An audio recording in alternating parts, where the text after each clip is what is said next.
Can you hear this tone? Does it sound familiar to you? How often do you hear this in your country? What is happening with cash as a currency? Where are we heading for? I would strongly invite you all to be advocates for the future of cash, that because without cash, I think everything will become more expensive for collectors, for investors, for everyone who wants to deal with real cash, what you can touch, what you can hear, what you can store at home, where you can decide what you're doing with, for what the money are spending, and so on. Yeah, this is a short walk through our coin program of this year.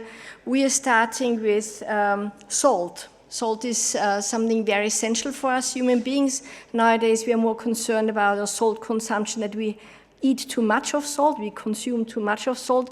But in the past, it was super, super precious and important for the societies. And in one of the first salt mines in Europe were in Upper Austria. And I would like to help the colleague to help me start this.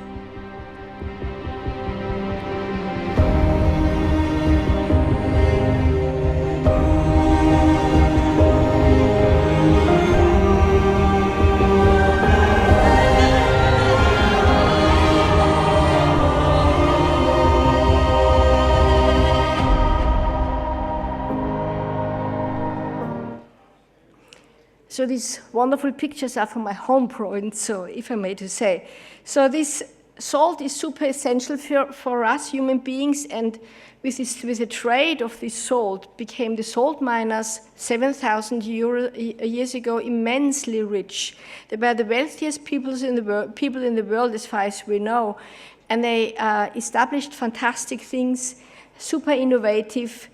Because we all rely on salt, first of all, our body needs it to function, and then salt was needed to preserve the food. Nowadays, we know it from kimchi, or we European more for sauerkraut, or at least the Austrians. But in the past, we didn't have fridges where we could store the food, so we would rely on salt to preserve it and to keep it. And because these people were so not only wealthy, they were very innovative, they established ways of doing things. For example, how to produce the cloth of a blue jeans, what is a very resistant cloth, right? The blue jeans, we all know, were established for workers, and I'm sorry for the mistake in the presentation. The weaving technique was obviously invented for blue jeans, but it was invented 7,000 years in Upper Austria from these people who ran the salt mines. And the famous herringbone pattern of Coco Chanel wasn't invented by Coco Chanel either. It was used by her. It was actually invented in Hallstatt back then. And that's fascinating how these people were able to establish also the first trademark. They would create salt in the form of a heart, so everyone would recognize this salt is coming from this area, and we have to pay those people. And they managed to trade those salt down to Africa and Asia. And we know that because we found in their graves remains of ivory and all kind of precious tools and things and materials from far, far away. So I think it's a fascinating thing. And we created also a packaging, what looks like a salt grain. Please have a look at our booth. It's a very high quality item, and our collectors are going crazy about it, but I'm very happy about it. Yeah, you all know our silver niobium coins. This is an invention we did with another company in Austria together. These coins are not painted. These very special bright colors come from an oxidation process, so it's more or less a natural color.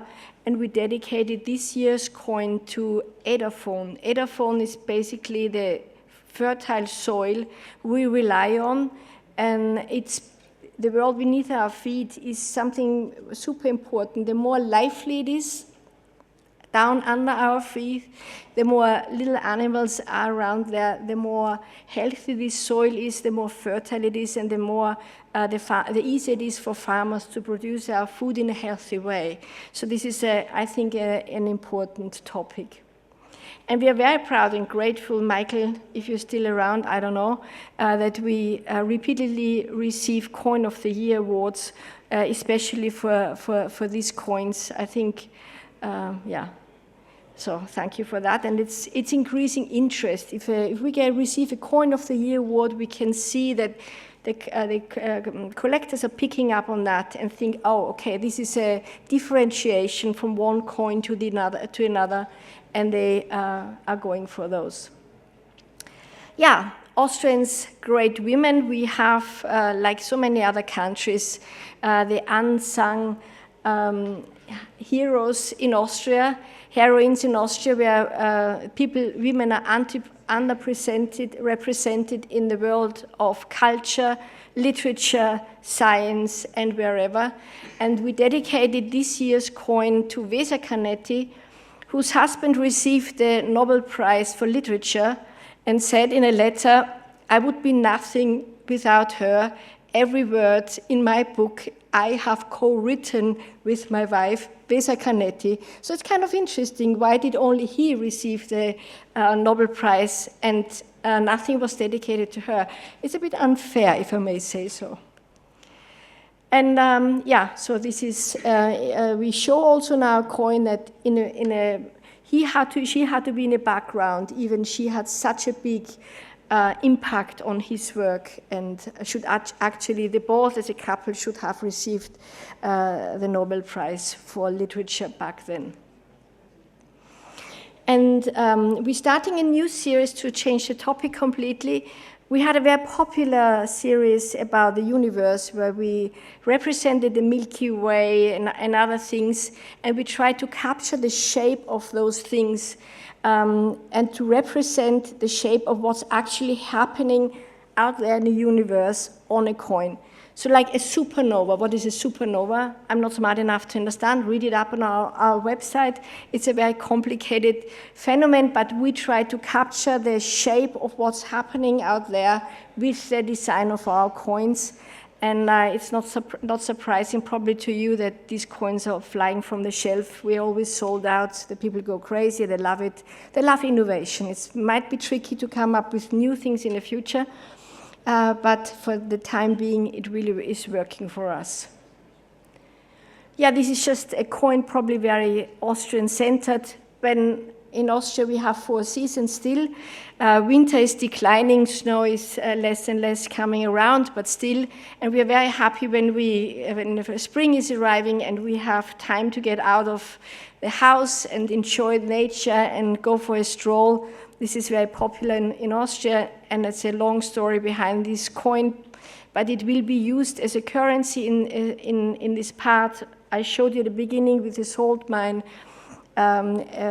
because there's a certain link to it. I don't want to bother you too much about it, but they will also use this commemorative coin as means of cash. So when you pay something 10 euro and they need to give you back 5 euro, you will get it in the form of this coin, only in copper and not in silver, obviously. Yeah, our 3 euro coin series was super popular. The first was about the animals who are active at night. The people would queue up at 4 o'clock in the morning at the Mint to get those coins, even if it was snow, rain outside. We were very grateful for our collectors to show us that much effort, because it was the best advertising you could have. When the television station comes and says, "What's happening here, 4 o'clock, what's going on? Is something wrong here? Did someone want to break in or something else?" But it was just people queuing up to get those coins.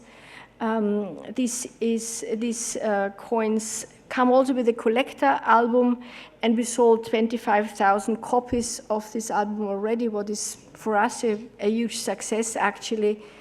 And we will continue with this series, and you see just some samples of these coins to be issued this year.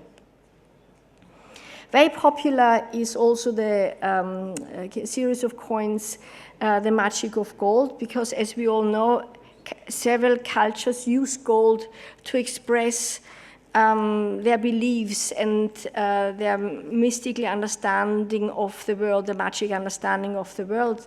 So we issued several coins from different areas in the world, and this year we will issue a coin about China.